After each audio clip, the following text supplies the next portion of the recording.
Bonjour mes chers élèves, comment allez-vous? Vous allez bien, j'espère. Bienvenue au 61e cours.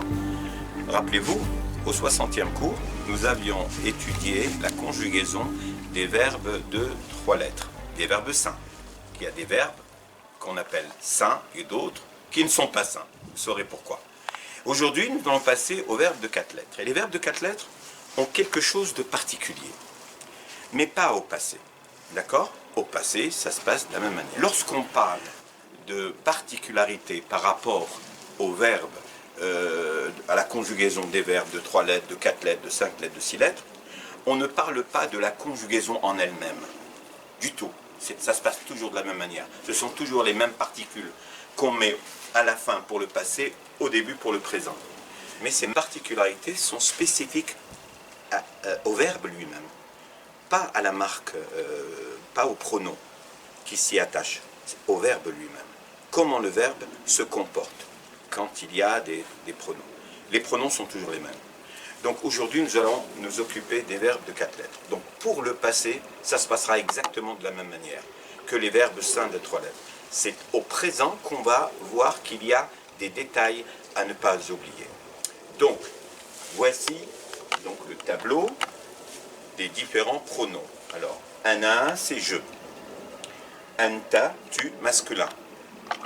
Anti, tu, féminin. Huwa, il. Hiya, elle. Nahnu, nous. Antuma, vous deux. Vous voyez, en arabe, il y a le duel. Antum, vous tous, masculin. Antunna, vous toutes, féminin. Huma, eux deux. Huma, elles deux. C'est vrai qu'ils se ressemblent, mais le verbe ne va pas être le même.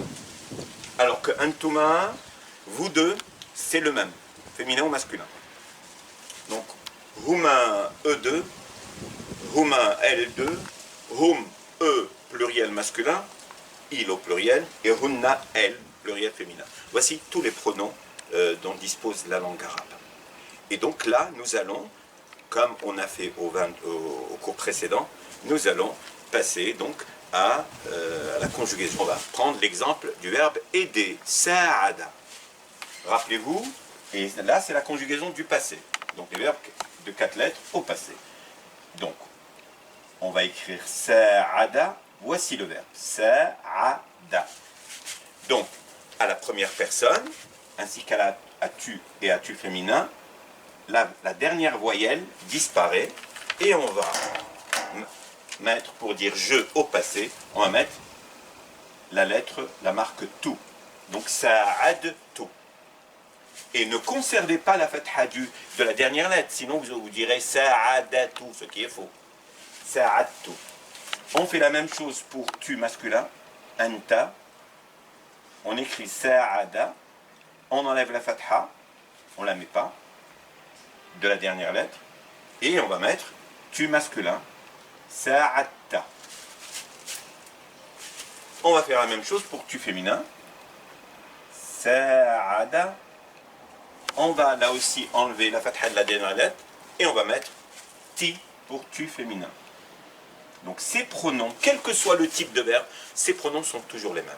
Donc nous allons les répéter à chaque fois qu'on aborde un type de verbe. Parce qu'on va aborder plus tard les verbes de 5 lettres, les verbes de 6 lettres, les verbes malades. On va expliquer ce que c'est. On l'avait déjà vu, mais on va réexpliquer. Les verbes malades. Les verbes hamzé, les verbes qui portent une hamza. Alors, il n'y a pas une grosse différence, mais on va quand même le préciser. Et les verbes géminés, ce sont les verbes de 3 lettres qui ont 2 lettres avec une shadda à la deuxième lettre. Et donc, la shadda correspond à une lettre, du coup, la shadda, on appelle ça en grammaire les verbes géminés, peu importe le nom. Donc, sa'ati. À il, nous avons déjà dit à plusieurs reprises que il n'a pas de voyelle, n'a pas de pronom. C'est-à-dire, il, c'est le verbe sans pronom. Sa'ada, ça veut dire il a aidé. C'est le verbe aider, donc il a aidé. Il n'y a rien. C'est la seule personne où il n'y a aucune marque. Elle, hiya, elle, ça, et là, on va conserver la fatha de la dernière lettre et mettre un ta sans voyelle. Sa'adat, at. Nahnu, on va là aussi enlever par contre la voyelle de la dernière lettre, comme on avait fait au début, et on ajoute nous, sa'adna. Vous deux, vous avez aidé, donc là aussi, la dernière lettre va perdre sa voyelle, sa'ad, et là, touma. Qu'on s'adresse à un homme ou à une femme, ça va être touma. Ok, on va passer à vous, antum, et là aussi, la dernière lettre va perdre sa voyelle, sa'ad, tum. Vous toutes, antunna, et là aussi, la dernière lettre va perdre sa voyelle, là aussi, sa'ad, tunna, sa'ad tunna. On va passer à huma, eux deux, d'abord masculin, donc je vais mettre M pour masculin et F pour féminin, d'accord? Donc on va prendre sa'ada, il, et on va lui ajouter un alif. Et ça nous donne sa'ada, sa'ada. On n'aura pas besoin de mettre la fatha au del, vu qu'il y a le alif qui couvre la petite voyelle, donc on n'a pas besoin de petite voyelle quand il y a une longue voyelle. Et donc, sa'ada, on a pris sa'ada, il, et on a ajouté un alif. On va faire la même chose pour L2. On va prendre sa'adat, et on va ajouter un alif, ça va nous donner sa'adata. Sa'adat. Et on va ajouter un alif, sa'adata. Ils au pluriel, ils ont aidé. Alors, on va prendre sa'ada. On va pas mettre la fatha parce qu'il y aura une longue voyelle waw. Ou sa'adou. Avec un alif qui ne se prononce pas. Et là, je vais le mettre en bleu. Pourquoi? Pour vous dire, attention, ne lisez pas sa'adawa, non, sa'adou. C'est un des rares, c'est extrêmement rare en arabe qui ait une lettre qui ne se prononce pas. Sa'adou, et elles ont aidé au pluriel. Et la marque du pluriel féminin, c'est le noun avec fatha, c'est na. À ne pas confondre avec na, qui est la marque de nous. Attention.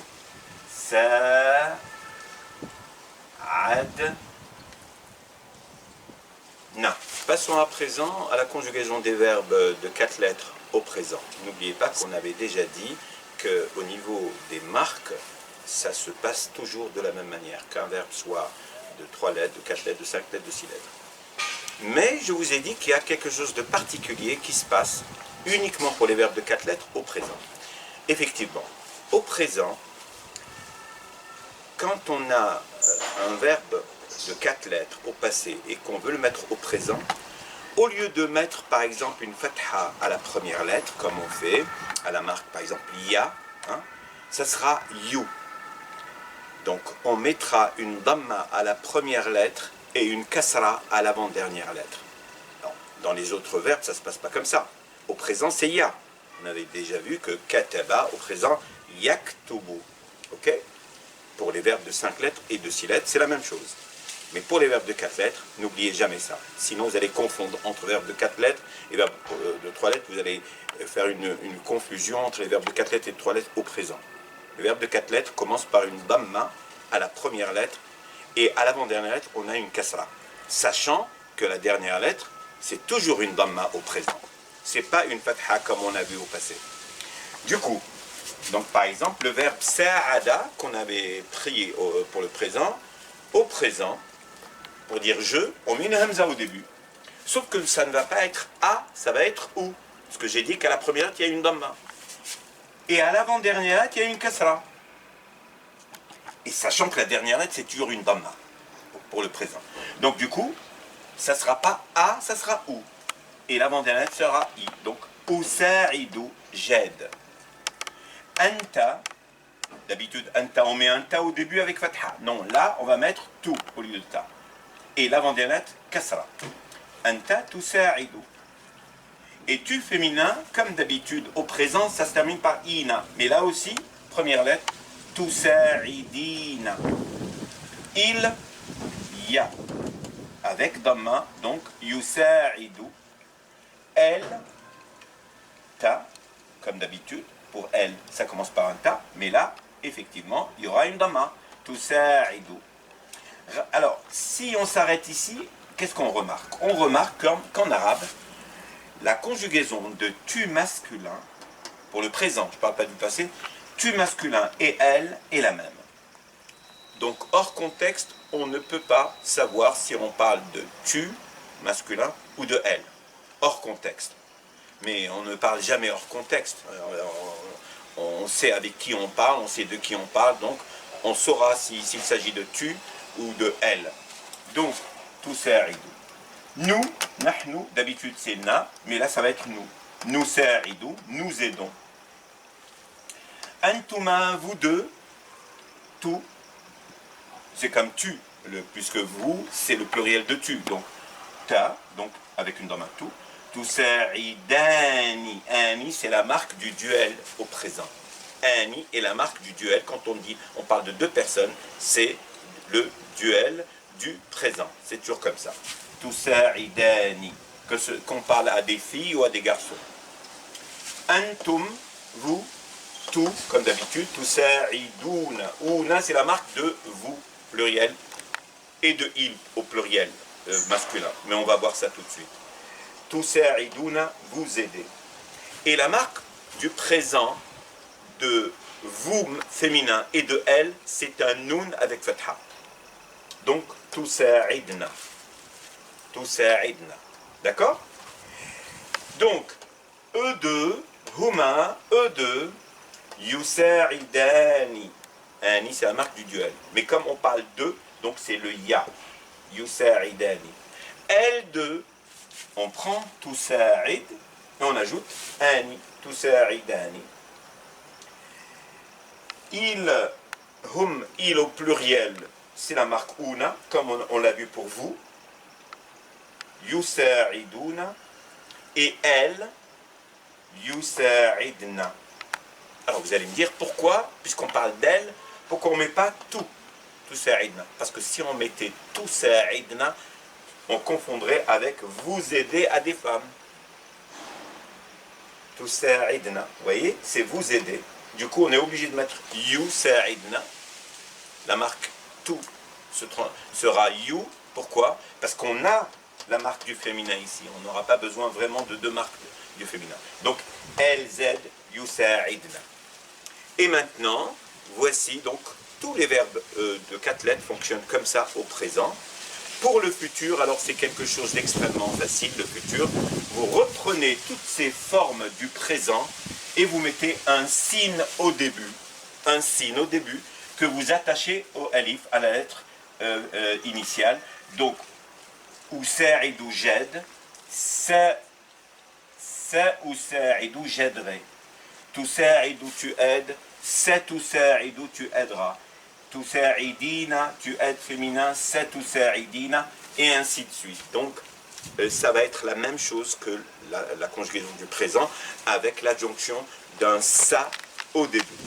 Alors, pour le futur en arabe, la marque la plus courante, c'est le sa au début qu'on attache. Sa avec fatha qu'on attache, comme ici. Sa ou sa'idou, sa ou sa'idina. Sauf qu'il y a une autre marque du futur, c'est saoufa. Saoufa qu'on peut écrire ici. Saoufa, qui est la même à toutes les personnes et qui ne s'attache pas au verbe contrairement au sa. Donc, on peut, le plus courant, c'est de dire sa ou sa'idou, mais je peux aussi dire saoufa ou sa'idou en n'attachant pas saoufa à la première lettre. Et en répétant saoufa à toutes les personnes. Saoufa ne se conjugue pas. Donc, c'est une marque qui est l'équivalent de ça, sauf qu'elle ne s'attache pas, qu'elle est composée de 3 lettres, contrairement au ça, qui est une seule lettre et qui s'attache sauf qu'elle ne s'attache pas à la première lettre du présent. En tout cas, j'espère que ces informations sont claires pour vous. Je vous conseille de revisionner à chaque fois pour mieux assimiler le contenu des cours et je vous souhaite une excellente journée ensoleillée et au prochain.